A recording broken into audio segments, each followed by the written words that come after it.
சகனா பவது சகனௌ புனக்து சக வீர்யங்கரவாவகை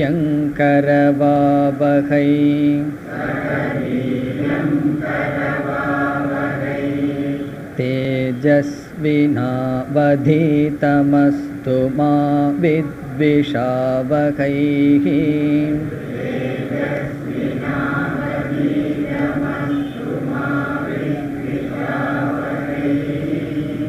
ஓம் சாந்தி சாந்தி சாந்திः.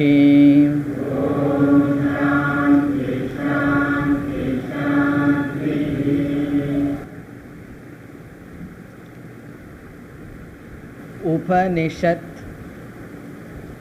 என்ற சொல்லுக்கு பொருள் பிரம்ம வித்யா அல்லது ஆத்ம ஞானம். உபனிஷத் என்றால் ஆத்ம ஞானம், பிரம்ம வித்யா. நாம் பார்த்தோம் எப்படி இந்த சொல் பிரம்ம வித்யா என்ற பொருளை கொடுக்கின்றது என்று. உப குருவினுடைய சமீபத்தில் சென்று நீ கீழ் அமர்ந்து ஒரு அறிவை நாம் பெறுகின்றோம். அதனுடைய பிரயோஜனம் ஷத் சம்சார நாசம். ஆகவே உபனிஷத் என்றால் இறுதியாக நமக்கு கிடைக்கின்ற பொருள் பிரம்ம வித்யா, ஆத்ம ஞானம். இந்த ஆத்ம ஞானத்தை கொடுக்கின்ற புஸ்தகத்திற்கும் உபனிஷத் என்று நாம் சொல்கின்றோம். உண்மையில் உபனிஷத் என்றால் ஆத்ம வித்யா அல்லது பிரம்ம ஞானம். இந்த பிரம்ம ஞானத்தை கொடுக்கின்ற நூலுக்கும் நாம் உபனிஷத் என்று கூறுகின்றோம். காஞ்சிபுரத்திற்கு செல்கின்ற ரோடுக்கு காஞ்சிபுரம் ரோடு என்று பெயர் வைப்பது போல, காஞ்சிபுரம் சாலை, காஞ்சிபுரம் ரோடு என்றால் என்ன? காஞ்சிபுரத்தில் இருக்கின்ற ரோடுக்கு தான் காஞ்சிபுர ரோடு என்று சொல்ல வேண்டும். ஆனால் எந்த சாலையில் சென்றால் காஞ்சிபுரத்திற்கு செல்கின்றோமோ அந்த சாலை, அந்த ரோடுக்கே காஞ்சிபுரம் ரோடுன்னு சொல்வது போல, எந்த புஸ்தகத்தை படித்தால் அந்த பிரம்ம வித்யா கிடைக்குமோ அந்த புஸ்தகத்திற்கே உபனிஷத் என்று பெயர் என்று நாம் அழைக்கின்றோம். அப்படி என்றால் உபனிஷத்தினுடைய முக்கிய தாத்பர்யம் என்ன? உபனிஷத் எதை பேச வேண்டும்? பிரம்ம வித்யைத்தான் இது பேச வேண்டும். ஆத்ம ஞானத்தை பற்றித்தான் உபனிஷத் பேச வேண்டும். ஆனால் நாம் இப்பொழுது எடுத்துக்கொண்ட உபனிஷத் பிரம்ம ஞானத்தை சிறிது காலம் கழித்துத்தான் பேசும். இந்த உபனிஷத் ஒரு கதையுடன் துவங்குகின்றது. இப்பொழுது நம்முடைய கேள்வி, எதற்காக கதை உபனிஷத்தில் வருகின்றது? குருவை பெயர், சிஷ்யனுடைய பெயர், ஏதோ ஒன்று நடந்ததாக ஒரு சிறிய கதையுடன் உபனிஷத் சென்று பிறகு தன்னுடைய முக்கிய உபதேசமான ஆத்ம ஞானத்தை பற்றி உபனிஷத் பேசும். இந்த கதை எதற்காக என்பதுதான் நம்முடைய கேள்வி. ஒவ்வொரு உபனிஷத்தினுடைய விளக்கத்திலும் சங்கரர் காரணம் கொடுப்பார். இந்த கதையினுடைய தாத்பர்யம் என்ன? கர்மகாண்டத்திலேயோ புராணத்திலேயோ நம்ம முடிச்சுட்டு வர வேண்டிய நாம் உபனிஷத்துக்கு எதுக்கு கதை கேட்டுட்டு உட்கார்ந்துருக்க வேண்டும்? கதையினுடைய தாத்பர்யம் என்ன என்பதை நாம் முதலில் பார்த்து பிறகுதான் உபனிஷத்திற்குள் செல்ல வேண்டும். இந்த கதையினுடைய வாயிலாக முக்கியமாக உபனிஷத் என்ன செய்கின்றது? குருவையும் சிஷ்யனையும் ஒரு இடத்திற்கு கொண்டு வருகின்றது. குரு சிஷ்யனுடைய அறிமுகம் கதையின் வாயிலாகத்தான் சம்பவிக்கும். பிறகு சிஷ்யன் கேள்வி கேட்பதாக கூறி அதற்கு குரு பதில் சொல்வதாக கூறி கேள்வி பதில் மூலமாகவே எல்லா உபனிஷத்தும் அமைகின்றது. ஆகவே இந்த கதையில் முதல் பிரயோஜனம் குரு சிஷ்யனை அறிமுகப்படுத்தி டயலாக், கேள்வி பதிலாக உபனிஷத் தன்னுடைய கருத்தை கூற விரும்புகின்றது. உபனிஷத் நேரடியாக கூறுவதை விட கேள்வி பதிலாக உபனிஷத் கூற விரும்புகின்றது. இப்படி கேள்வி பதிலாக கூறுவதன் மூலம் நமக்கு என்ன பிரயோஜனம் என்றால், அல்லது இந்த கதையின் மூலமாக டயலாக், கேள்வி பதில், ஒருவர் கேள்வி கேட்க ஒருவர் பதில் சொல்ல, இப்படி கூறுவதனால் தான் என்ன பிரயோஜனம் என்ற சந்தேகமெல்லாம் வரும். இந்த கதையின் மூலமாக முதலில் நமக்கு கிடைக்கின்ற பிரயோஜனம், இந்த வேதாந்தம் என்கின்ற சாஸ்திரத்தை குருமுகமாகத்தான் படிக்க வேண்டும், சுயமாக படிக்க கூடாது என்ற விதி கிடைக்கின்றது. காரணம் என்ன? அந்த உபனிஷத்திலிருந்து எந்த அறிவை சிஷ்யன் பெறுகின்றானோ அவன் தானாக படித்து பெறவில்லை, குருவினிடமிருந்து கேட்டு பெற்றான். அதே போல் அனைவரும் இந்த சாஸ்திர ஞானத்தை அடைவதற்கு எப்படி முயற்சி செய்ய வேண்டும்? குருவினுடைய துணை கொண்டுதான் வேதாந்தத்தை நாம் படிக்க வேண்டும். ஆகவே முதல் கருத்து என்ன நமக்கு கிடைக்கின்றது? குரு முகதக சிரவணம். முகதக என்றால் முன்னிலையில், சிரவணம் என்றால் கேட்டல், படித்தல். இந்த சாஸ்திரத்தை சுயமாக படிக்க கூடாது என்ற கருத்து கதை மூலமாக நமக்கு முதலில் கிடைக்கின்றது. இது ஏன் சுயமா படிக்க கூடாது என்றெல்லாம் நாம் ஏற்கனவே பார்த்துள்ளோம். இதை சுயமாக படித்தால் புரியாது, புரியாவிட்டால் பரவாயில்லை, தவறாக நாம் புரிந்து கொள்வோம், அல்லது சாஸ்திரத்தில் ஸ்ரத்தையை நாம் இழந்து விடுவோம். காரணம், சாஸ்திரமானது முரண்பாடான வார்த்தைகளில் உபதேசத்தை செய்கிறது. ஒரு இடத்துல ஒன்று சொல்லும், இனி ஒரு இடத்துல விபரீதமாக சொல்லும். மனதினால் பிரம்மத்தை அடைய முடியும் என்று கூறும், அதே சாஸ்திரம் மனதினால் பிரம்மத்தை அடைய முடியாது என்று கூறும். இந்த விபரீதமான உபதேசத்தை சம்பிரதாயப்படி படித்த ஆசிரியரால் தான் நீக்கி மாணவர்களுக்கு சரியாக புரிய வைக்க முடியும். ஆகவே குருமுகத்தின் மூலம் ஞானத்தை பெற வேண்டும் என்பது முதல் கருத்து. இரண்டாவது கருத்து நமக்கு கிடைப்பது, இந்த ஞானமானது ஒரு காலத்தில் ஒரு மனிதனுடைய புத்தியில் தோன்றியது அல்ல, இது பரம்பரையாக இறைவனிடமிருந்து வருகின்றது என்று அபௌருஷேயத்தினுடைய தத்துவம். பௌருஷேயம் என்றால் புருஷனுடைய புத்தியில் தோன்றியது, அபௌருஷேயம் என்றால் ஒரு மனிதனுடைய புத்தியில் தோன்றியதல்ல, இது பரம்பரையாக வந்து கொண்டு இருக்கின்ற ஞானம் என்பதை காட்டுவதற்காக. ஒரு உபனிஷத்தில் ஆசிரியர் நேரடியாக சொல்கின்றார், இதி சுஸ்ரும பூர்வேஷாம் ஏனஸ்தத் வியாச்சக்ஷிரே. கேனோபனிஷத்தில் இந்த மாதிரி என்னுடைய குருவிடம் நான் கேட்டேன், அதை உனக்கு எடுத்து உபதேசிக்கின்றேன் என்று கூறுகின்றார். இவ்விதம் அந்த குரு அவருடைய குருவிடம் கேட்டிருப்பார், அவர் அவருடைய குருவினிடம் கேட்டிருப்பார். அப்ப ஆதி குரு யார் என்றால் தட்சிணாமூர்த்தி ஈஸ்வரன் தான் ஆதி குரு. ஆகவே இந்த அறிவானது ஒரு காலத்தில் ஒரு மனிதனுடைய புத்தியில் தோன்றியது அல்ல என்பதை காட்டுவதற்காக. மனிதனுடைய புத்தியில் தோன்றியதாக இருக்கட்டுமே அப்படின்னு சொன்னா, ஒரு மனிதனுடைய புத்தியில் தோன்றினால் அந்த கருத்து குறைபட்டதாகத்தான் இருக்கும். அதனால தான் நம்ம பார்த்தோம் அப்படின்னா, ஏதாவது ஒரு சப்ஜெக்ட் மேட்டர், ஏதாவது ஒரு விஷயத்துக்கு ஒரு காலத்தில் ஒரு லட்சணம் இருக்கும், அதற்கு பிறகு அதனுடைய டெஃபினிஷன் மாறிட்டே வந்துட்டு இருக்கும். இந்த சைக்காலஜி அப்படிங்கிற ஒரு புஸ்தகத்தை எடுத்து நம்ம ஆரம்பத்தில் படிக்கும்போது 10-20 டெஃபினிஷன் கொடுத்துட்டு இருப்பார்கள். முதல்ல இப்படி சைக்காலஜி என்றால் என்னன்னு ஒரு லட்சணம், கொஞ்ச நாளைக்கு அப்புறம் வேற ஆத்தர் வந்து அதை விட நல்ல டெஃபினிஷன், இப்படியே மாறிட்டே இருக்கு. ஆகவே எந்த அறிவு மாற்றத்திற்கு உட்பட்டதோ அது நிறைவான பூர்ணமான அறிவு கிடையாது. மனிதனுடைய புத்தியில் தோன்றியது குறையுடன் தான் இருக்கும். இந்த அறிவு குறைபடாதது என்பதை காட்டுவதற்காக. இனி அடுத்த பிரயோஜனம் என்ன? இந்த டயலாக்னால, கதையினால், இருவருடைய சம்வாதத்தினுடைய அடுத்த பிரயோஜனம் சங்கரர் மிக சுலபமா சொல்றாரு, சுக பிரதிபத்தியர்த்தம், எளிமையாக புரியும் என்பதற்காக. அதாவது ஒரு கட்டுரை போல ஒன்று நம்ம எழுதுகிறோம், கேள்வி பதில் போல ஒன்று எழுதுகிறோம். படிக்கிறதுக்கு எது சுலபமாக இருக்கும்? ஒரு கட்டுரையை படிக்கிறதுக்கு சுலபமா, அல்லது ஒரு டயலாக் மாதிரி கேள்வி பதிலாக இருந்து ஒரு கருத்தை படிப்பதற்கு சுலபமா? ஆகவே சங்கரர் கூறுகின்றார், இந்த சம்வாதமாக அமைந்திருப்பது, குரு சிஷ்ய சம்வாதமாக அமைவதற்கு காரணம் சுலபமாக புரிந்து கொள்வதற்காக.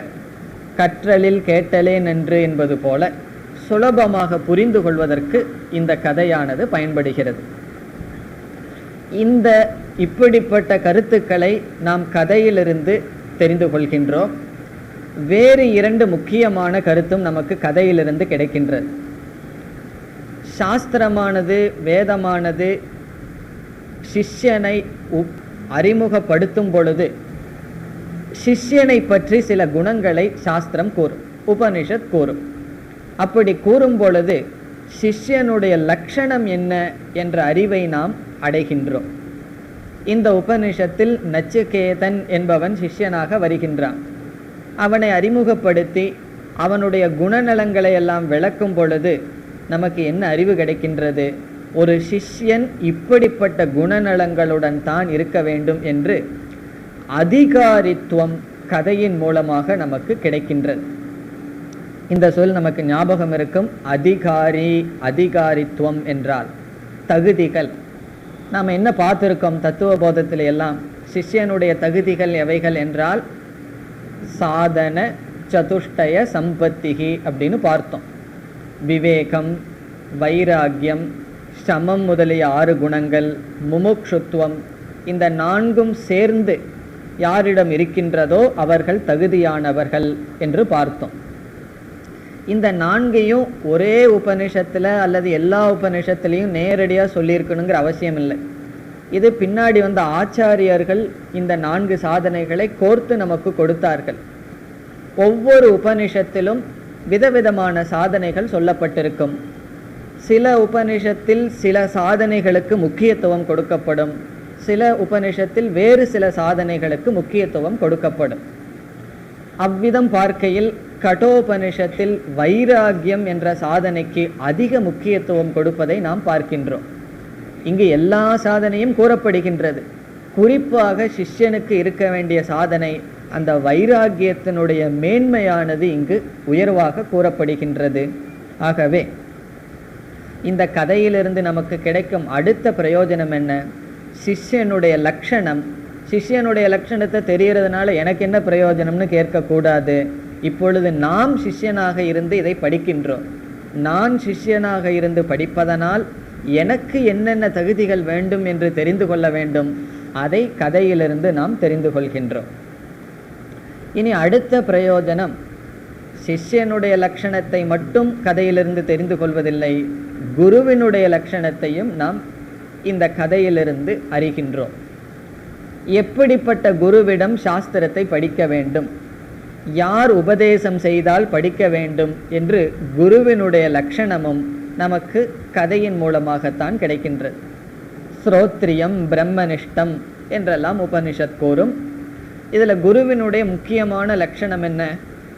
நாம் எப்படிப்பட்ட குருவை நாட வேண்டும் என்றால், யாருக்கு குரு இருந்து யார் சிஷ்யனாக இருந்து இந்த ஞானத்தை பெற்றாரோ அவரிடம்தான் நாட வேண்டும். அவரிடம் இந்த ஞானத்தை நாடினால் அவர் என்ன செய்வார்? அவர் குரு சொன்னதை கேட்டு சொல்லுவார், அதைத்தான் கூறுவார். சாஸ்திரமே படிக்காம அல்லது சுயமாக படித்து கொண்டு உபதேசம் செய்பவர்களிடம் சாஸ்திரத்தை கேட்டால் அந்த உபதேசமானது, விளக்கமானது அவருடைய புத்தியிலிருந்து தோன்றியதாக இருக்கும், தவறாகத்தான் இருக்கும். ஆகவே எப்படிப்பட்ட குருவை நாட வேண்டும்? ஸ்ரோத்ரியம், சம்பிரதாயப்படி படித்த குருவை நாட வேண்டும். இப்படிப்பட்ட அறிவெல்லாம் நமக்கு இந்த கதையின் மூலமாக கிடைக்கின்றது. யமதர்மராஜாவே சொல்லுவார், நான் அந்த நச்சிகேதன்கிற மாணவனிடம் சொல்லுவார், என்னை விட நீ உயர்ந்தவன். காரணம், மனித ஜென்மத்தில் இருக்கும் பொழுது நான் ஆசைப்பட்டு இந்த பதவி அடைஞ்ச அதுக்கப்புறம்தான் ஞானத்தை அடைஞ்சேன். நீ இந்த வயதிலேயே இந்த பிறவியிலேயே மோட்சத்திற்கு முயற்சி செய்கின்றாய் என்றெல்லாம் கூறுவார். இப்போ யமதர்மராஜா கூறுவார், நானும் ஒரு காலத்தில் ஜீவனாக இருந்து கஷ்டப்பட்டு ஞானத்தை அடைஞ்சு பிறகு உபதேசிக்கின்றேன் என்றெல்லாம் கூறுவார். இவ்விதமாக குருவினுடைய உதவி கொண்டுதான் சாஸ்திரத்தை படிக்க வேண்டும். இந்த ஞானம் பரம்பரையாக வருகின்றது. மிகவும் எளிமையாக புரிந்து கொள்ள முடியும். சிஷ்யனுடைய லட்சணம், குருவினுடைய லட்சணம், பிறகு இந்த வித்யினுடைய ஸ்துதி. இந்த கருத்துக்களை எல்லாம் நாம் கதையிலிருந்து பெறுகின்றோம். கதையிலிருந்து இவ்வளவுதான் நம்ம எடுத்துக்கணும். இதுக்கு மேலே கதையை போய் விசாரம் பண்ணிட்டு இருக்கக்கூடாது. கதையை விசாரம் பண்ணுற இடம் ஆத்ம தத்துவத்தில் தான் விசாரம் இருக்க வேண்டுமே தவிர இந்த கதை நிஜமாலுமே நடந்துதா. ஏன்னா நம்ம பார்க்க போகிற கதையில் ஒன்று பார்க்க போகிறோம். என்ன, இங்கே இருக்கிற மாணவன் யமலோகத்துக்கு போக போகிறான். யமலோகத்துக்கு போன உடனே யம தர்மராஜாவோட பேச போகிறான். அப்போ நம்ம விசாரத்துக்கெல்லாம் புத்தி போகும். இது இந்த உடலில் போனானா அல்லது வேற உடலில் போனானா, இது நிஜமாலுமே யம தர்மராஜாவை பார்த்து பேச முடியுமா, இது போன்ற தேவையற்ற விசாரங்களை கதையிலிருந்து எடுத்துக்கூடாது. இந்த கதையிலிருந்து எதை எடுத்துக்கணும் எதை எடுத்துக்க கூடாதுன்னு முதல்ல தெரிஞ்சுக்கணும். நமக்கு கதை முக்கியமே அல்ல, கதையிலிருந்து சில கருத்துக்கள் முக்கியம். அவைகளைத்தான் இப்பொழுது பார்த்தோம். இதை தவிர மற்ற விசாரம் கதையில் செய்ய வேண்டாம், கதை முடிஞ்சதுக்கு அப்புறம் செய்யணும். மீமாம்சைங்கிறது எந்த இடத்துல செய்யணும், கதையெல்லாம் முடிஞ்சு ஆத்மாவனுடைய தத்துவத்தை விளக்கும் பொழுது அப்போ நம்மளுடைய சுதந்திரமாக நம்மளுடைய அறிவை விட்டு விசாரம் செய்யலாம். அது எப்படி சாத்தியமாகும் என்றெல்லாம் கதையில் போய் அதிக விசாரம் செய்ய வேண்டிய அவசியமில்லை. காரணம், இப்பொழுது பார்த்த கருத்துக்கள் மட்டும் கதையிலிருந்து நாம் எடுத்துக்கொள்ள வேண்டும். இனி நாம் உபனிஷத்திற்குள் செல்வோம். முதல் மந்திரம். உஷன்ஹவை வாஜஸ்ரவசக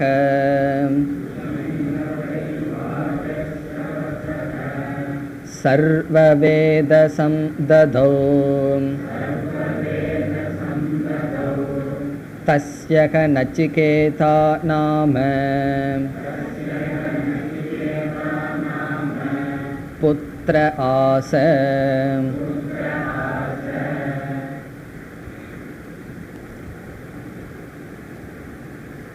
உஷன்ஹவை வாஜஸ்ரவசக.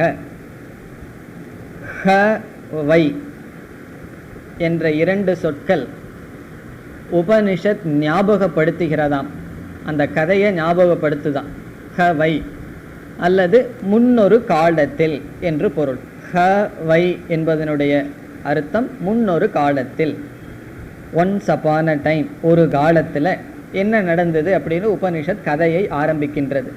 முன்னொரு காலத்தில் வாஜஸ்ரவசக, இது ஒருவருடைய பெயர். வாஜஸ்ரவசக என்பவர், வாஜஸ்ரவசர் என்பவர்.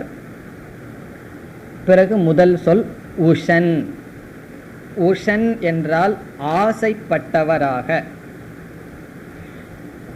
கர்ம பலத்தை விரும்பியவராக. முன்னொரு காலத்தில் வாஜஸ்ரவசர் என்பவர் உஷன் கர்ம பலத்தில் இச்சை கொண்டவராக சர்வவேதசம் ததௌ, ஒரு யாகத்தை அவர் செய்தார். அந்த யாகத்தில் என்ன செய்தார்? சர்வவேதசம் என்றால் எல்லா பொருள்களையும், அந்த யாகத்தினுடைய நியமம், யாகத்தினுடைய இறுதியில் தன்னிடம் இருக்கின்ற எல்லா பொருளையும் தானமாக கொடுத்தல். வேதஸ் என்றால் வித்தம், பொருள். சர்வவேதசம் என்றால் எல்லா பொருள்களையும் ததௌ, ததௌ என்றால் கொடுத்தார், கொடுத்து கொண்டு இருந்தார். வாஜஸ்ரவசர் என்பவர் கர்ம பலத்தில் ஆசைப்பட்டவராக தன்னிடம் இருக்கின்ற எல்லா பொருள்களையும் ததௌ கொடுத்து கொண்டு இருந்தார். இரண்டாவது வரி தஸ்யக. தஸ்ய என்றால் அவருக்கு, அவருக்கல்லவா நச்சிகேதா நாம. நாம என்றால் பெயரை உடைய, நச்சிகேதஸ் என்ற பெயரையுடைய புத்திரக ஆச, புத்திரன் மகன் இருந்தான். ஆச என்றால் இருந்தான். அவருக்கு நச்சிகேதஸ் என்ற பெயரையுடைய புத்திரன் இருந்தான், மகன் இருந்தான். நேரடியாக உபனிஷத் கதையை ஆரம்பித்து விடுகின்றது. ஹவை அப்படின்னு உபனிஷத் ஞாபகப்படுத்திக்குதான் ஒரு காலத்தில், ஏன்னா ரொம்ப காலத்துக்கு முன்னாடி நடந்தது. ஆகவே வாஜஸ்ரவசக என்பவர் கர்ம பலனில் ஆசை கொண்டு தன்னுடைய எல்லா பொருள்களையும் தானமாக கொடுத்து கொண்டு வந்தார். அவருக்கு நச்சிகேதஸ் என்ற பெயரை உடைய புத்திரன் மகன் இருந்தான். இதுதான் இந்த ஸ்லோகத்தினுடைய மந்திரத்தினுடைய பொருள். வாஜஸ்ரவஸ் என்பவர் நச்சிகேதனுடைய தந்தை. நச்சிகேதன் என்பவன் மகன், அவனுடைய தந்தைக்கு பெயர் வாஜஸ்ரவசக. அவருடைய பெயரினுடைய பொருள் வாஜம் என்றால் அன்னம், உணவுக்கு பெயர் வாஜம். ஸ்ரவக என்றால் கீர்த்தி, புகழ். ஸ்ரவக என்றால் புகழ். இப்போ வாஜஸ்ரவசக என்றால் வாஜம் அன்னம், அந்த அன்னத்தை தானமாக செய்வதின் மூலமாக புகழை அடைந்தவர் என்று பொருள். வாஜம் அன்னம் தது தான நிமித்தம் ஸ்ரவக கீர்த்திகி யஸ்ய. யாருக்கு அன்னத்தை தானமாக செய்து புகழை அடைந்தாரோ அவருக்கு வாஜஸ்ரவாஹா என்று பெயர். அவர் நச்சிகேதனுடைய தந்தை அல்ல, அன்னதானத்தை நிமித்தமாக கொண்டு புகழை அடைந்தவருக்கு வாஜஸ்ரவா என்று பெயர். அவருடைய புத்திரனுக்கு பெயர்தான் வாஜஸ்ரவசக. வாஜஸ்ரவசக என்றால் அன்னதானத்தை நிமித்தமாக கொண்டு புகழை அடைந்தவருடைய மகன், அவருடைய மகன் நச்சிகேதன். ஆகவே அன்னதானமெல்லாம் செஞ்சு புகழை அடைஞ்சது யாருன்னா அவருடைய அப்பா அல்ல, அவருடைய அப்பாவுடைய அப்பா, அவருடைய தாத்தா அப்படி செஞ்சிருக்கார். இதிலிருந்து நச்சிகேதன் எப்படிப்பட்ட பரம்பரையில் வருகின்றான் என்பதை காட்டுகின்றது. அன்னதானமே செஞ்சு புகழை அடைஞ்சாராம். இப்போ அவர் வீட்டுக்கு போனால் எப்போ போனாலும் சாப்பாடு கிடைக்கும், அப்படிப்பட்டவர். வாஜம் ஸ்ரவக, வாஜம் என்றால் அன்னம், அன்னத்தை அன்னதானத்தை நிமித்தமாக கொண்டு புகழை அடைஞ்சவருக்கு வாஜஸ்ரவா என்று பெயர். அவருடைய புத்திரன் வாஜஸ்ரவசக. அப்போ இவருடைய பேர் என்ன தெரியுமோ? அன்னதானத்தை நிமித்தமாக கொண்டு புகழை அடைந்தவருடைய மகன். இதுதான் அவருடைய பெயர், வாஜஸ்ரவசக. அவர் என்ன பண்ணார்? உஷன். உஷன் என்றால் ஆசைப்பட்டவராக, கர்ம பலத்தில் ஆசைப்பட்டவராக ஒரு யாகத்தை அவர் செய்தார். அந்த யாகத்தினுடைய பெயர் இங்கு சொல்லப்படவில்லை. அவர் என்ன யாகம் செய்தார்னு. அந்த அவர் செய்த யாகத்திற்கு விஸ்வஜித் யாகம் என்று பெயர். விஸ்வஜித் என்பது அவர் செய்த யாகத்திற்கு பெயர். அஸ்வமேத யாகம், காரீரி யாகம், இந்த மாதிரி எத்தனையோ யாகங்கள் இருக்கின்றது. அதில் ஒரு விதமான யாகத்திற்கு பெயர் விஸ்வஜித் யாக. இந்த யாகத்தினுடைய நியமம் என்னவென்றால், இந்த யாகம் முடிஞ்சதுக்கு அப்புறம் தன்னிடம் இருக்கின்ற எல்லா பொருளையும் தானமாக கொடுத்துடணும். அப்போ இந்த யாகத்தை நம்ம செய்வோமா? இந்த யாகம் செஞ்சதுக்கு அப்புறம் தன்னிடுக்கின்ற எல்லா பொருளையும் தானமாக கொடுத்துடணும். அதுவே யாகத்தில் ஒரு விதியாக இருக்கின்றது. இப்போ கொடுத்துட்டு என்ன பண்ணுறது அப்படின்னு கேட்கக்கூடாது. ஒரு சமயம் வானப்பிரஸ்தாசிரமம் போகும்போது இந்த யாகம் செய்ய வேண்டியது தான் இருக்கலாம். எல்லாத்தையும் கொடுத்துட்டு அவர்கள் வானப்பிரஸ்தாசிரமம் போகிற மாதிரி இருக்கலாம். இந்த யாகத்தினுடைய நியமம் சர்வ வேதசம், தன்னிடம் இருக்கின்ற எல்லா சொத்தையும் என்ன பண்ணணும்? தானமாக கொடுக்கணும். அதனால தான் சர்வவேதசம் ததோ என்று சொல்லப்படுகிறது. தன்னிடம் இருக்கின்ற எல்லா பொருள்களையும் ததோ என்றால் கொடுத்தார், கொடுத்து கொண்டு இருந்தார். இதில் உபனிஷத் எப்படி துவங்குகின்றது? உபனிஷத்தினுடைய முதல் வார்த்தையே உஷன், ஆசை வசப்பட்டவராக என்று துவங்குகிறது. இந்த விஸ்வஜித் என்ற யாகத்தினுடைய பிரயோஜனம் சொர்க்கலோகம். இந்த விஸ்வஜித் யாகத்தை சரியாக செஞ்சு முடிச்சிட்டோம் அப்படின்னா எங்கே போகலாம்? சொர்க்கலோகத்துக்கு போகலாம். ஆகவே சொத்தை எல்லாம் சம்பாரித்து வச்சு வானப்பிரஸ்தாசிரமம் போகிறதுக்கு முன்னாடியோ அல்லது ஏதோ ஒரு சமயத்தில் இந்த யாகத்தை பண்ணிட்டோம்னா இறந்ததுக்கப்புறம் சொர்க்கலோகம் கேரண்டி. கண்டிப்பாக சொர்க்கலோகத்துக்கு போயிடலாம். ஆனால் சரியாக பண்ணணும். சரியாக செய்தால் சொர்க்கலோகத்துக்கு போகலாம். இவர் நம்ம வேதாந்தத்தில் சொல்கிற மாதிரி கர்மயோகமோ மன தூய்மைக்காகவோ மோட்சத்துக்காகவோ இந்த யாகத்தை பண்ணலை. ஆசவசப்பட்டு தான் பண்ணுறார். எனக்கு இந்த யாகத்தினுடைய பிரயோஜனம் வேண்டும். அதனால தான் உஷன். இந்த உஷன் அப்படிங்கிற வார்த்தைக்கு வினை அடியாக இருப்பது வஷ் அப்படிங்கிற தாது. வஷ் அப்படின்னா ஆசை அப்படின்னு அர்த்தம். உஷன் என்றால் ஆசை வசப்பட்டவராக. இப்போ இந்த வார்த்தையிலிருந்து நமக்கு என்ன கிடைக்கின்றது என்றால், இந்த யாகமானது காமிய கர்மமாகவே செய்யப்படுகின்றது. இந்த வார்த்தை நமக்கு ஞாபகம் இருக்கும். காமிய கர்மம் என்றால், காமிய கர்மம் என்றால் ஆசை வசப்பட்டு செய்கின்ற கர்மத்துக்கெல்லாம் காமிய கர்ம என்று பெயர். பிறகு பலனில் பிரயோஜனத்தை எதிர்பார்க்காமல் ஈஸ்வரனுக்கு அர்ப்பணமாக செய்கின்ற கர்மத்திற்கு கர்ம யோகம் என்று பெயர். நிஷ்காம கர்ம என்று சொல்லலாம். நித்திய நைமித்திக கர்மங்களை மட்டும் செய்வது கர்ம யோகம், மன தூய்மைக்காக செய்தல். ஆனால் பிரயோஜனத்தை எதிர்பார்த்து செய்வதற்கு பெயர் காமிய கர்ம. ஆகவே இந்த வாஜஸ்ரவசர் என்ன பண்ணிட்டு இருக்கார்? ஒரு காமிய கர்மத்தை பண்ணிட்டு இருக்கார், உஷன் ஆசை வசப்பட்டு. இந்த உஷன் அப்படிங்கிற சொல்லில இனியொரு கருத்தும் நமக்கு வருகின்றது. அதாவது காமிய கர்மத்தை ஒருவர் செய்கின்றார் என்று வைத்துக் கொள்வோம். அந்த காமிய கர்மத்தை விதிப்படிதான் செய்ய வேண்டும். அதில் ஏதாவது தப்பாக செஞ்சிடக்கூடாது. யார் செய்யணுமோ அவர்கள் தான் செய்யணும், எப்படி செய்யணுமோ அப்படித்தான் செய்யணும். இப்போ பிராமணனுக்கு செய்ய வேண்டிய காமிய கர்மத்தை போய் க்ஷத்திரியன் செஞ்சிட்டு இருக்கக்கூடாது. ராஜசூய யாகத்தை எடுத்து ஒரு பிராமணன் செஞ்சிட்டு இருக்கக்கூடாது. யாருக்கு விகிதம், யார் செய்யணுமோ அவர்கள் தான் செய்யணும். பிறகு எப்படி செய்யணுமோ அப்படித்தான் செய்யணும். இந்த யாகத்தில் ஒரு முக்கியமான விதி தட்சிணை கொடுக்கறதே யாகத்தில் ஒரு அங்கமாக இருக்கு. அந்த தட்சிணை கொடுக்கும்போது மட்டும் நம்ம விதியை மாற்றிடக்கூடாது. அந்த காலத்திலிருந்து இப்போ வரைக்கும் இந்த 4 நாவே தட்சிணை கொடுத்துட்டு இருந்தா அப்புறம் என்ன ஆகணும்னா, அந்த யாகத்துக்கு எவ்வளவு தட்சிணை கொடுக்கணுமோ கொடுக்கணும். அந்த யாகத்தில் என்ன சொல்லியிருக்கோ அதை செய்யணும். கொஞ்சம் மாற்றிக்கலாமே, காம்ப்ரமைஸ் பண்ணலாம் அப்படிங்கிறதெல்லாம் கிடையாது. அது எப்படி சொல்லியிருக்கோ அதை அப்படியே செய்யணும்.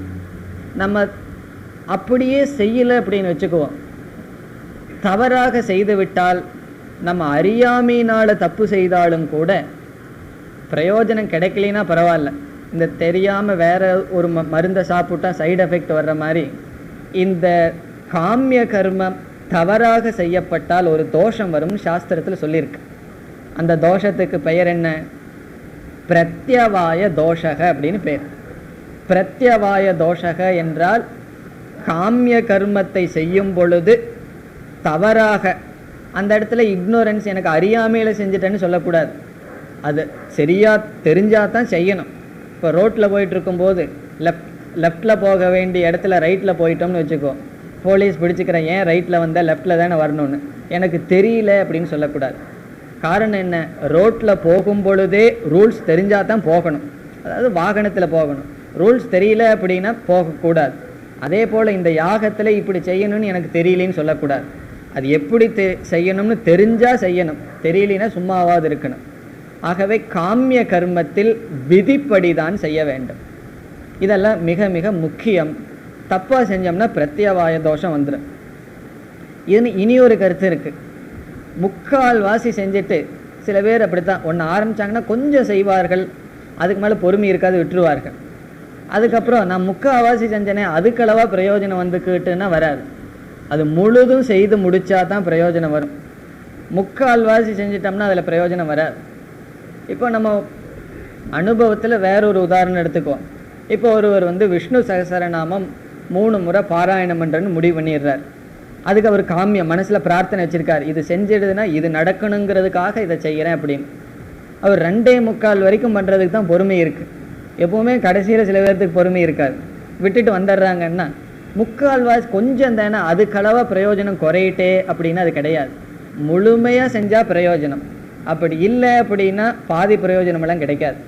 இந்த கிணறு தோன்ற மாதிரி முழுசாக தோண்டினா தண்ணி வரும், பாதி தானே செஞ்சுருக்கேன் பாதி தண்ணி வரட்டுமேன்னா அது வராது. ஆகவே காமிய கர்மத்தில் 2வது கருத்து என்ன? முதல்ல தப்பாக செஞ்சால் பிரத்யவாயம் வரும், 2வது பூர்ணமாக செஞ்சு முடிக்கணும். இனி ஒரு கருத்து இருக்குது. அதாவது காமிய கர்மம் எல்லா சந்தர்ப்பத்திலையும் பிரயோஜனத்தை கொடுக்கணுங்கிற அவசியம் இல்லை, ஃபெயிலியரும் கூட ஆகலாம். நம்மளுடைய பிராரப்தம் அதுக்கு மேலே இருந்ததுன்னு வச்சுக்கோ, அது தோல்வியும் கூட ஆகலாமா. ஆகவே இந்த காமிய கர்மத்தில் 3 நிலைகள் இருக்குது. தோல்வி வரலாம், பூர்ணமாக செய்ய வேண்டும், பிரத்யவாய தோஷம் வரலாம். இந்த 3 எங்க சொல்லப்படுதுன்னா பகவான் கீதையில சொல்றார் 2வது அத்தியாயத்துல. எப்படி சொல்றாருன்னா, கர்மயோகத்தையும் காமிய கர்மத்தையும் ஒப்பிட்டு இந்த 3 தோஷங்களும் கர்மயோகத்தில் இல்லைங்கிறார். நேகாபிக்ரமநாசோஸ்தி பிரத்யவாயோன வித்யதே ஸ்வல்பமப்யங்கிறது கிடையாது. பிறகு பிரத்யவாய தோஷங்கிறது கிடையாது. ஸ்வல்பமப்யஸ்ய, நீ கொஞ்சம் பண்ணாலும் அதுக்கு பிரயோஜனம் உண்டு. இந்த 3க்கும் எதிர்மறையா சொல்றார். ஆகவே காமிய கர்மத்தில் இந்த 3ம் பண்ணணும். நம்ம கர்மயோகம் பண்ணும் பொழுது வேதத்தையோ விஷ்ணு சகஸ்ரநாமத்தையோ தப்பாக சொல்லிட்டா ஏதாவது வந்துருமோ, அல்லது கோயிலில் போய் ஏதாவது தப்பாக நம்ம பிரதட்சணை பண்ணிட்டா ஏதாவது வந்துருமோ அப்படின்னு பயந்துக்க கூடாது. எப்போ பயந்துக்கலாம்? ஆசையோடு செய்கிறதா இருந்தால் பயம் வரலாம். நம்மளுடைய வழிபாட்டிலேயோ அல்லது இறைவனுடைய பக்தியிலேயோ பயம் எப்போ வரலாம்? ஆசைப்பட்டால் பயம் வரலாம். நம்ம மன தூய்மைக்காக செய்வதாக இருந்தால் எப்படி வேண்டுமானாலும் செய்யலாம். எப்படி வேண்டுமானாலும் செய்யலாம் என்றால் எப்படி வேண்டுமானாலும் செய்யலாம் தான். அதாவது நம்ம அந்த கதையிலெல்லாம் பார்த்துருக்கோம், விதிப்படி பூஜை பண்ணணும்னு சாஸ்திரம் கூறுகின்றது. அதே கதையில் நாயன்மார்கள் கதையில் கண்ணப்ப நாயனாரும் பூஜையை செய்தார், அதையும் உயர்வாக சொல்லப்படுகிறது. காரணம் என்ன? அவர் காமியமாக செய்யவில்லை. இப்போ இந்த இடத்துல நம்ம என்ன புரிஞ்சுக்கணும்? இது கர்மயோகத்தை பற்றி விசாரம் பண்ணுற இடம் அல்ல. காமிய கர்மத்தை அவர் செய்கிறதுனால அவர் ஒழுங்காக செய்யணும், பூர்ணமாக செய்யணும், தப்பாக செய்யக்கூடாது. இவர் தப்பாக செய்ய போகிறார், அதுக்காக தான் நம்ம ஆரம்பத்திலே சொல்கிறோம். தப்பாக செய்யக்கூடாது அப்படிங்கிறது எதிலிருந்து கிடைக்கின்றது? முதல் சொல்லிலேயே கிடைக்கின்றது. உஷன், ஆசை வசப்பட்டவராக, கர்ம பலம் உஷன், கர்ம பலத்தை விரும்பியவராக. வாஜஸ்ரவசர் என்பவர் விஸ்வஜித் என்ற யாகத்தில் தன்னுடைய எல்லா பொருள்களையும் கொடுத்து கொண்டு இருந்தார். அவருக்கு நச்சிகேதன் என்கின்ற மகன் இருந்தான். அடுத்த மந்திரம். தகும்ஹ குமாரகும் சந்தம் தக்ஷிணாசு நீயமானாசு ஸ்ரத்தா விவேஷ சோமன்யத.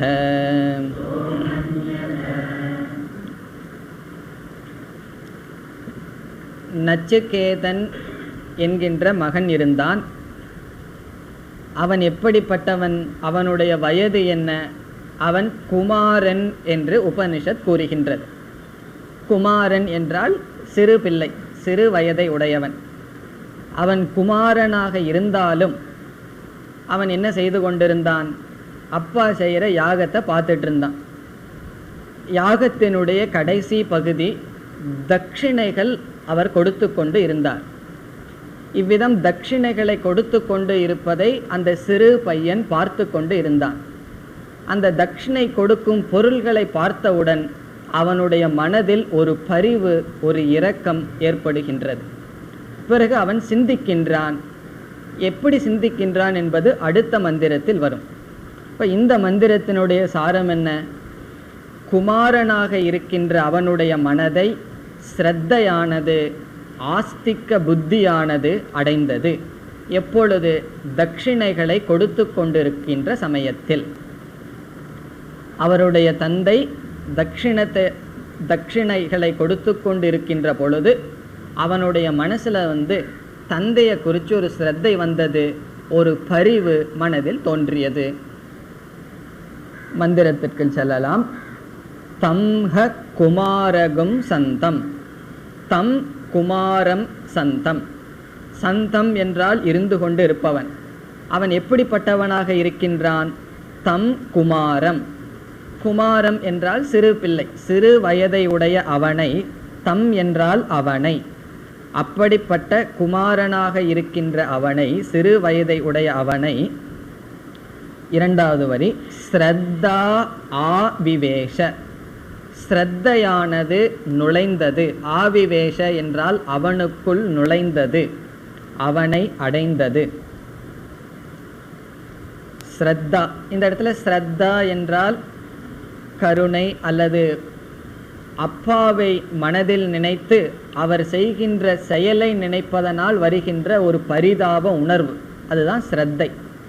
ஆஸ்திக்ய புத்தி என்று சங்கரர் கூறுகின்றார். அந்த ஸ்ரத்தையானது அவனுடைய மனதில் நுழைந்தது. எப்பொழுது?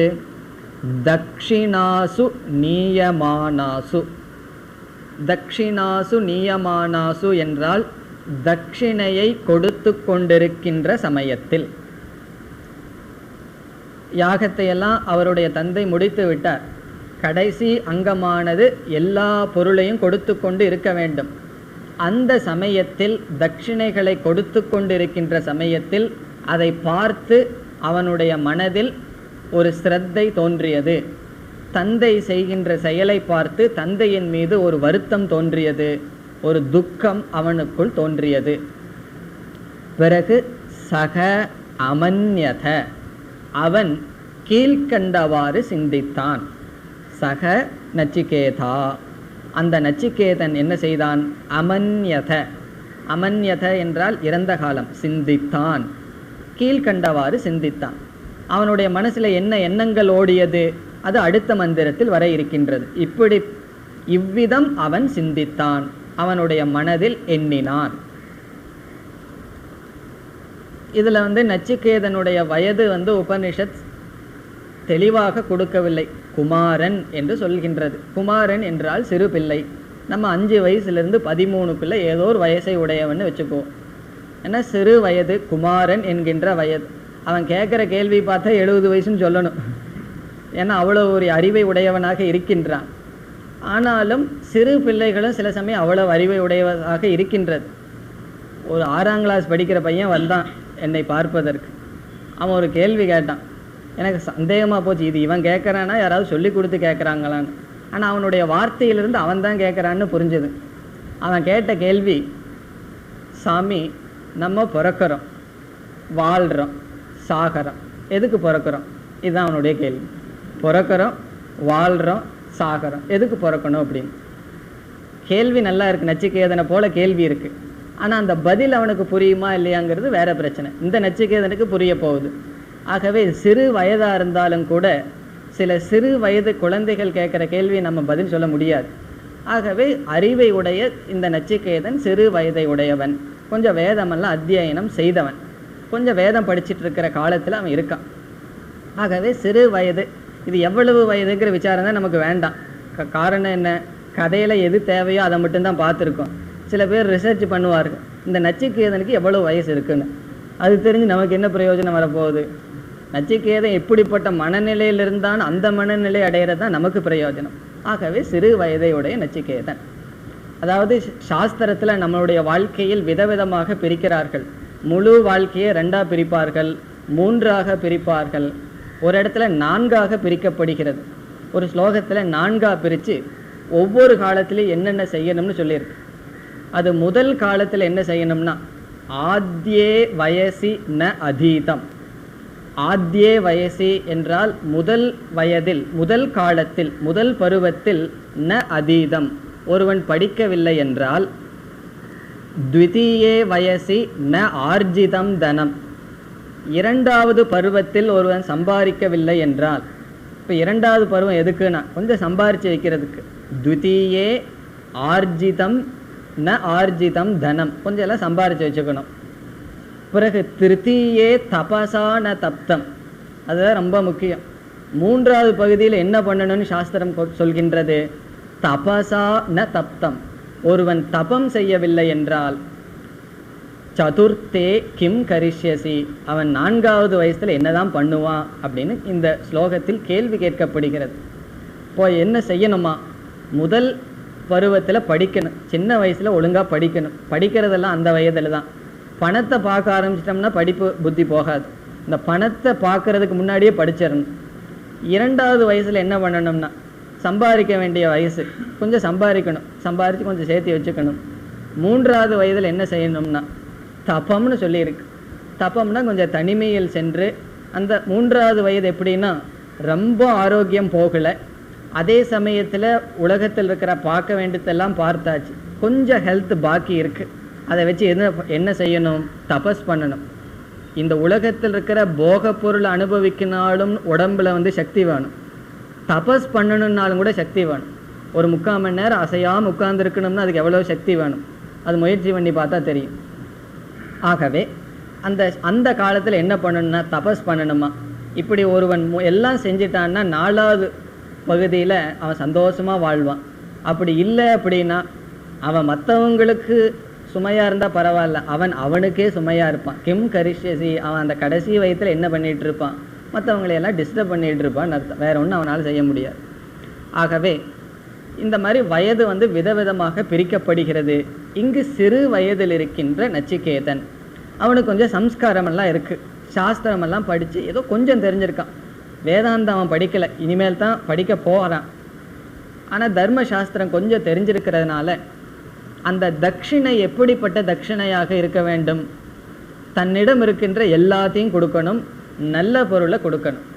ஆனால் இவர் அப்பா என்ன செய்தார் அப்படின்னு சொன்னால், அடுத்த மந்திரத்தில் நமக்கு தெரிய வருகின்றது, பிரயோஜனமற்ற பசுக்களை தட்சிணையாக கொடுத்து கொண்டு இருந்தார். அந்த பசுவனுடைய வர்ணனை அடுத்த மந்திரத்தில் வருது. இப்படிப்பட்ட பசுவை கொடுத்துட்டு இருக்காரே அப்படின்னு வரும். ஏன்னா அந்த காலத்தில் வெல்த் பொருள் பசு தானே, அந்த பிரயோஜனமற்ற கிழட்டு பசுக்களை எல்லாம் கொடுத்துட்டு இருந்தார். இதை பார்த்த உடனே நச்சிகேதன் நினைக்கின்றான், பிரத்யபாய தோஷம்னு ஒன்று வந்துருமே, அதாவது யாகம் பண்ணி பிரயோஜனம் இல்லாமல் போகுமே, இவர் எல்லா பொருளையும் கொடுக்க வேண்டும் அல்லவா, அதுவும் இல்லாமல் இவருக்கு அந்த சொர்க்கம் கிடைக்காட்டியும் பரவாயில்ல, நரகத்திரையில் போய் உட்கார்ந்துட்டு இருப்பார். புத்திரனாகிய நான் ஏதாவது கொஞ்சம் இவருக்கு உதவி செய்ய வேண்டும், என்னுடைய தந்தை இப்படி செய்கின்றாரே, இப்படிப்பட்ட ஸ்ரத்தை தந்தை மீது அவனுக்கு வருகின்றது. அதுதான் தக்ஷிணாசு நீயமானாசு. குமாரம் சந்தம், அந்த சந்தம்ங்கிற வேறு வார்த்தை எதை குறிக்கிறது என்றால், அவன் குமாரனாக இருந்த போதிலும், அவன் சிறு பிள்ளையாக இருந்த போதிலும், இப்போ வேறு சிறு பிள்ளையாக இருந்து என்ன பண்ணுவாங்க, எங்கள் அப்பா ரொம்ப புத்திசாலி, எனக்கெல்லாம் எடுத்து வச்சுட்டு இந்த மாதிரி பண்ணிகிட்டு இருக்காருன்னு. ஆனால் இந்த குமாரன் எப்படி, அப்பா தவறு செய்கின்றாரே, குமாரகும் சந்தம், அவன் குமாரனாக இருந்த போதிலும் தட்சிணையை கொடுக்கின்ற சமயத்தில் அவனுடைய மனதில் ஸ்ரத்தை தோன்றியது, தந்தையை நினைத்து வருந்தலானான். பிறகு அவன் சிந்தித்தான். அவன் என்ன சிந்தித்தான்? அடுத்த மந்திரத்தில் வருகின்றது, தந்தை கொடுக்கின்ற பசுக்கள் இப்படிப்பட்டதாக இருக்கின்றது என்று நினைத்து அதனுடைய பிரயோஜனம் இதுவாக இருக்கின்றதே என்று அவன் நினைக்கின்றான். இனி அடுத்த மந்திரம், அது நச்சிகேதனுடைய சிந்தனை. பீதோதகா ஜக்தத்ருணாஹா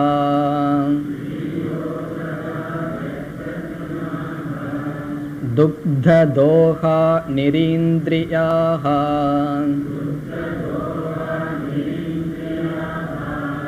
அனந்தா நாம தே லோகாஹ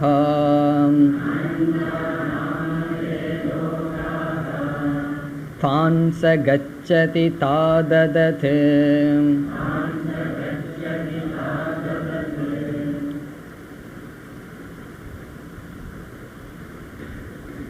முதல் வரியில் இவருடைய தந்தை, நச்சிகேதனுடைய தந்தை, யாகத்தில் கொடுத்து கொண்டிருக்கின்ற பசுவினுடைய லட்சணம், எப்படிப்பட்ட மாட்டை அவர் கொடுத்து கொண்டு இருக்கின்றார் என்று வர்ணிக்கின்றான். இதனுடைய சாரம் என்னவென்றால், பயனற்ற பிரயோஜனமில்லாத மாட்டை கொடுத்துட்ருக்கார். அந்த மாட்டை வாங்கிட்டு போனால் கஷ்டம்தான் வருமே தவிர ஒரு பிரயோஜனம் வராது. அந்த காலத்துல எல்லாம் லெதர் கம்பெனி இல்லை, இருந்தேன்னா அதை வாங்கிட்டு போயாவது ஏதாவது பண்ணியிருப்பார்கள். அப்படிப்பட்ட மாடு, வேறு எதுக்குமே பிரயோஜனம் இல்லை, அப்படிப்பட்ட மாட்டை கொடுத்துட்ருக்கார், வயதான மாடு. அந்த மாட்டை வர்ணிக்கின்றான், இப்படிப்பட்ட மாட்டை அப்பா கொடுத்துட்ருக்கார், இதனுடைய பிரயோஜனம் அனந்தா அப்படிங்கிற லோகத்துக்கு தான் போக வேண்டியது இருக்குமே என்று அவன் நினைக்கின்றான். அந்த மாட்டை வர்ணிக்கப்படுகின்றது. அது எப்படிப்பட்டதா? முதல் சொல் பீதோதகாஹா. இதெல்லாமே மாட்டினுடைய வர்ணனை. மாட்டினுடைய வர்ணனை என்றால் தட்சிணையாக கொடுக்கின்ற அந்த பசுவினுடைய வர்ணனை. எப்படிப்பட்ட மாடாக இருக்கின்றது? தட்சிணார்த்தாக காவக, தட்சிணத்துக்காக கொடுக்கப்படும் மாடு. பீதோதகாஹா, அதனுடைய பொருள் கடைசியா தண்ணியை குடிச்சிருக்கு, இதுக்கு மேல தண்ணி குடிக்கிறதுக்கு கூட அதுக்கு சக்தி இல்லை அப்படின்னு அர்த்தம். பீதம் உதகம் அப்படின்னா, உதகம்னா தண்ணி, பீதம்னா குடிச்சாச்சு, தண்ணியை குடிச்சாச்சு, இதுக்கு மேல தண்ணி குடிக்கிற அளவுக்கும் கூட சக்தி இல்லாத மாடா இருக்கான். அதான் பீதோதகாஹா, அது மாட்டினுடைய லட்சணம். தண்ணி குடிக்கிறதுக்கும் கூட சக்தி இல்லாத மாடு, அவ்வளவு தூரம் வயசாயிருக்கு. சில பேர் சொல்றோம் இல்லையா, சாகருக்கு சக்தி இல்லாம கிடக்கிறாருன்னு சொல்லி, அந்த மாதிரி தண்ணி குடிக்கிறதுக்கும் கூட சக்தி இல்லாம அந்த மாடு இருக்கின்றது. பீதோதகாஹா, அதாவது பூர்வம் பீதம் உதகம், ஏற்கனவே தண்ணியை குடிச்சாச்சு, இனிமேல் தண்ணி குடிக்கிறதுக்கும் கூட அதுக்கு சக்தி இல்லை. சரி, புல்ல சாப்பிடுமான்னா ஜக்த திருநாகா, ஜக்தம் என்றால் சாப்பிட்டு முடித்தாச்சு. எது? திருணம்.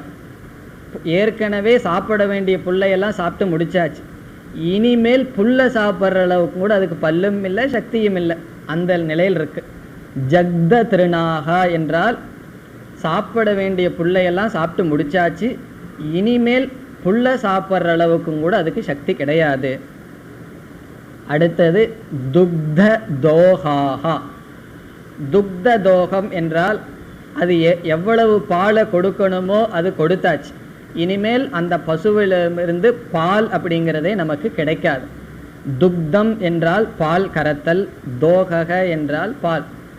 அதில் அந்த பசுவிலிருந்து எவ்வளவு பால் கறக்கணுமோ அது கறந்தாச்சு, இனிமேல் பால் கொடுப்பதற்கும் கூட அதற்கு சக்தி கிடையாது, யோகிதை இல்லை. துக்த தோஹாஹா. அடுத்தது நிரீந்திரியாகா.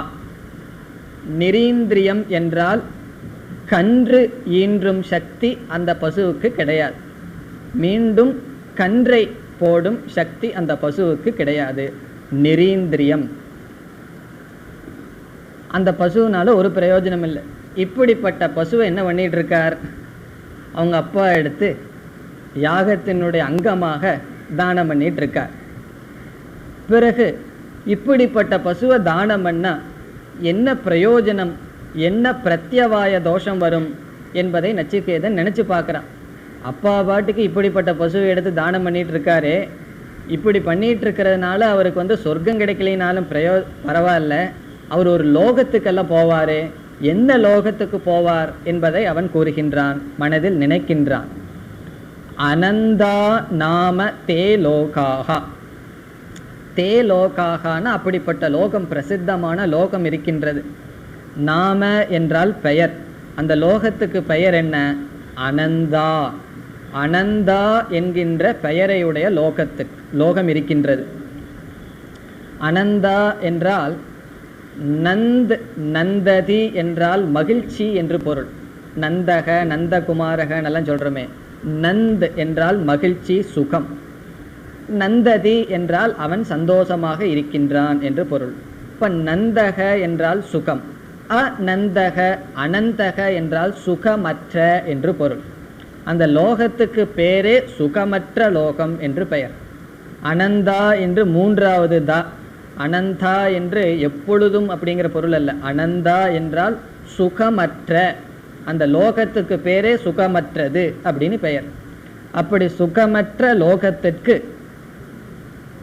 தான் லோகான், அப்படிப்பட்ட லோகத்தை சக கச்சதி ஒருவன் அடைகின்றான். சக அப்படின்னா அவன் அடைகின்றான். யார்? தாகா ததது. தாகா என்றால் இப்படிப்பட்ட பசுக்களை, ததது கொடுப்பதன் மூலமாக, ததத் என்றால் கொடுப்பதன் மூலமாக, தாகா என்றால் இப்படிப்பட்ட பசுக்களை, இப்படிப்பட்ட பொருள்களை தானமாக கொடுப்பதன் மூலமாக அவன் அனந்தா என்கின்ற சுகமற்ற என்ற பெயரையுடைய லோகத்திற்கு செல்கின்றான். இது பிரத்யவாய தோஷம். இங்கு ஏன் பிரத்யவாய தோஷம் வரும்? அங்க உஷன்கிற வார்த்தை, கர்ம பலத்தில் ஆசை இருக்கிறதுனால இப்படி வரும். இப்போ நாளைக்கு நம்ம ஏதாவது தானம் பண்ணும்போது இது தப்பா போய் பிரத்யவாயம் வந்துருமோன்னு பயந்துக்க வேண்டாம். அதாவது கர்ம பலத்தில் ஆசைப்பட்டுட்டு செஞ்சா பயந்துக்கணும். கர்ம பலத்தில் ஆசை இல்லை, கர்ம யோகமாக செய்தால் நமக்கு அந்த பயம் அவசியமில்லை. ஆகவே அனந்தா நாம தே லோகாஹா தான் கச்சதி தாஹா ததது. இப்படி அவன் நினைத்து கொண்டு அவன் என்ன நினைக்கிறான், புத்திரனாகிய நான் அப்பாவுக்கு அனிஷ்டம் வருவதை தடுக்க வேண்டும், தந்தைக்கு இப்படிப்பட்ட லோகத்துக்கு போறதிலிருந்து தவிர்க்க வேண்டும் என்று நினைத்து நச்சிகேதன் தன்னுடைய தந்தையினுடைய அருகில் சென்று என்னை யாருக்கு தானமாக கொடுக்க இருக்கிறீர்கள் என்று கேட்கின்றான். அதாவது நீங்கள் இப்படி மோசமான பசுக்களை எல்லாம் கொடுத்து கொண்டு இருக்கிறீர்கள், இது நல்லதல்ல, நானும் உங்களுடைய மகன் தானே, உங்களிடம் இருக்கிறது எல்லாத்துக்கும் கொடுக்கணும்னா நானும் உங்களுடைய மகன், அதனால் என்னையும் நீங்கள் தானமாக கொடுக்கணும்.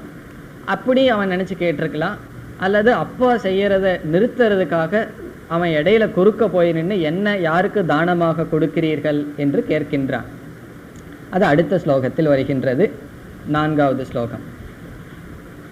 சகோவாச பிதரம் தத கஸ்மை மாம் தாஸ்யசீதி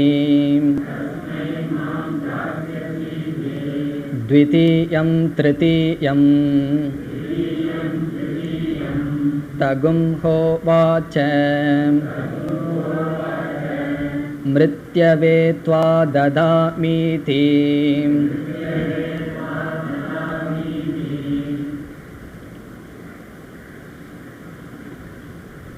நச்சிகேதன் தன்னுடைய தந்தையிடம் சென்று என்னை யாருக்கு கொடுக்கிறீர்கள் என்று கேட்கின்றான்.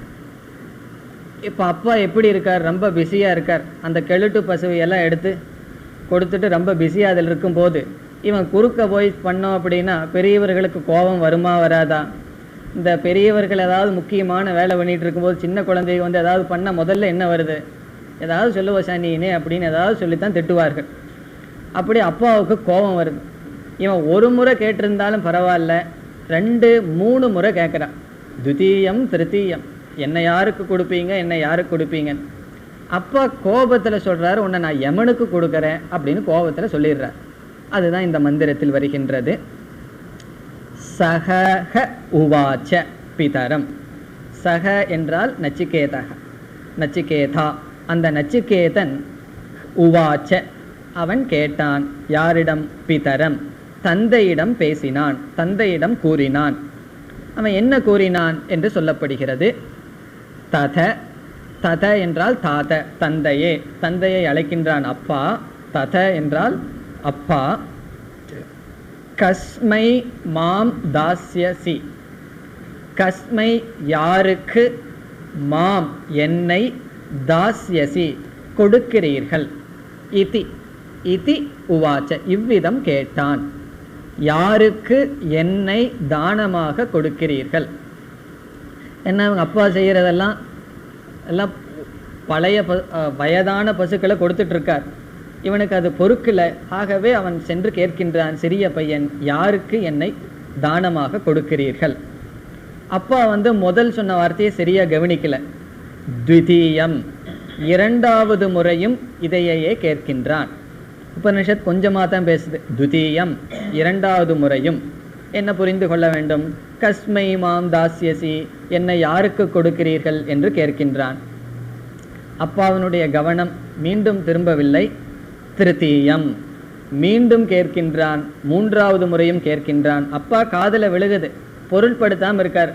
ஒரு முறை கேட்டு போயிடுவானோன்னு சொல்லி இவன் விடுறதாக இல்லை. 2வது முறையும் யாருக்கு என்ன கொடுக்கிறீர்கள், யாருக்கு என்ன கொடுக்கிறீர்கள்னு கேட்குறான். பிறகு அப்பா கோபப்பட்டு என்ன செய்கிறார்? தம் ஹ உவாச்ச, தம் நச்சிகேதசம், அந்த நச்சிகேதனிடம் தந்தை கூறுகின்றார். மிருத்யவே, மிருத்யவே யமனுக்கு, துவா உன்னை, ததாமி கொடுப்பேன், உன்னை நான் யமனுக்கு கொடுக்கின்றேன். இதி இதி உவாச்ச, இந்த மாதிரி தந்தை பதில் கூறினார். யமனுக்கு உன்னை நான் கொடுக்கின்றேன் என்று கோபப்பட்டு அவர் சொல்றார். இனி கதை தொடரப்போகுது. அதற்கு முன்னாடி ஒரு சில சந்தேகங்கள் இந்த கதையில பார்ப்போம். அதாவது கதையை நம்ம விசாரம் பண்ண வேண்டிய அவசியம் இல்லை, அப்படியே நம்ம போயிடலாம். இருந்தாலும் ஒரு சில சந்தேகங்களை மட்டும் நீக்கிக்குவோம். ஏன்னா கதையில் அதிக விசாரம் செய்யக்கூடாது தான். இந்த யாகத்தின்படி எல்லா விதமான பசுக்களையும் கொடுக்க வேண்டும் அதாவது தன்னுடைய எல்லா சொத்தையும் கொடுத்தா தான் யாகம் பூர்த்தியாகுதுன்னு நச்சிகேதனுடைய தந்தைக்கும் தெரியும். அப்போ வயதான பசுக்களை மட்டும் அவர் கொடுத்தா அவருக்கு தெரியாதா? பிரத்யவாய தோஷம் வருன்னு அவருக்கு தெரியாதா? இந்த சின்ன பையனுக்கே தெரியும் போது அவருக்கும் தெரியும் அல்லவா? இது விளக்காசிரியர்கள் சும்மா எல்லாம் இதையெல்லாம் எழுதுகிறார்கள், இந்த சந்தேகத்தை கேட்கிறார்கள். இப்போ இவருக்கு தெரியாதா? இவருக்கு தெரியுமே எல்லாத்தையும் கொடுக்கணும்னு சொல்லி, அப்போ ஏன் வயதான பசுவை மட்டும் கொடுத்துட்டு மீதி பசுவையெல்லாம் கொடுக்கல அப்படின்னா, அதுக்கு விளக்காசிரியர் அழகா அதை கஷ்டப்பட்டு மேனேஜ் பண்ணி எழுதுகிறார்கள். அந்த நல்ல பசுவையெல்லாம் மகன் பேரில் எழுதி வச்சுட்டாராம், எல்லாம் நச்சிகேதன் பேரில் எழுதி வச்சுட்டாராம். என்னுடைய பேரில் இருக்கிறது தானே நான் கொடுக்கணும். சில பேர் இந்த மஞ்சள் நோட்டீஸ் கொடுப்பாங்களே, இன்சால்வன்சி, எல்லாம் வேறு யாராவது பேரில் எழுதி வச்சுட்டு எனக்கு இவ்வளோ தான் சொத்து இருக்குதுன்னு சொல்கிறது போல் மகன் பேரில் நல்ல பசுவையெல்லாம் எழுதி வச்சுட்டு மோசமான பசுவையெல்லாம் ஏற்கனவே யாகத்துக்கு முன்னாடியே ரெடி பண்ணி வச்சுட்டார். நச்சிகேதன் பார்த்தான், இது அநியாயம் அல்லவா? அவருடைய சொத்தை என் பேரில் எழுதி வச்சுட்டு இப்படி பண்ணுறது தப்பு. அப்படி நம்ம எடுத்துக்கலாம். அல்லது நச்சிகேதனுடைய தந்தையை நாம் உயர்வாகவும் பார்க்கலாம். நச்சிகேதனுடைய தந்தையை தப்பு பண்ணுறாருன்னு நம்ம பார்க்கலாம், நம்மளுடைய இஷ்டம்தான். அல்லது அவர் ஏற்கனவே நல்ல பசுக்களை எல்லாம் கொடுத்தாச்சு, கடைசியில் மீதி இருக்கிறது இந்த பசு, இந்த குழந்தைக்கு தெரியாமல் போய் ஏன் இந்த பசுவை கொடுக்குறீங்கன்னு சொல்லி கேட்டதாகவும் கொள்ளலாம். இது நம்மளுடைய சௌரியம். அவரை வில்லனாகவும் வச்சுக்கலாம், கதாநாயகனாகவும் வச்சுக்கலாம். அவர் எல்லா நல்ல பசுக்களையும் கொடுத்துட்டார். கொடுத்ததுக்கப்புறம் கடைசியில் எஞ்சி இருக்கிறது சர்வவேதசம் இருக்கு, எல்லாத்தையும் கொடுக்கணும்னு இருக்கு. அதனால கடைசியில் இருக்கிறத கொடுத்துட்டு இருக்கும்போது நச்சிகேதன் போய் இப்படியெல்லாம் கொடுக்கலாமா, என்ன யாருக்கு கொடுக்குறீங்கன்னு கேட்டார். கோவப்பட்டு தந்தை சொன்னார். இப்படி நம்ம எடுத்துக்கலாம். எல்லாம் நம்மளுடைய சௌரியம்தான். இனி இதுக்கப்புறம் கதை எப்படி வருகின்றது அடுத்த வகுப்பில் பார்ப்போம். ஓம் பூர்ணமத பூர்ணமிதம் பூர்ணாத் பூர்ணமுதச்யதே பூர்ணஸ்ய பூர்ணமாதாய பூர்ணமேவாவசிஷ்யதே. ஓம் சாந்தி சாந்தி சாந்தி.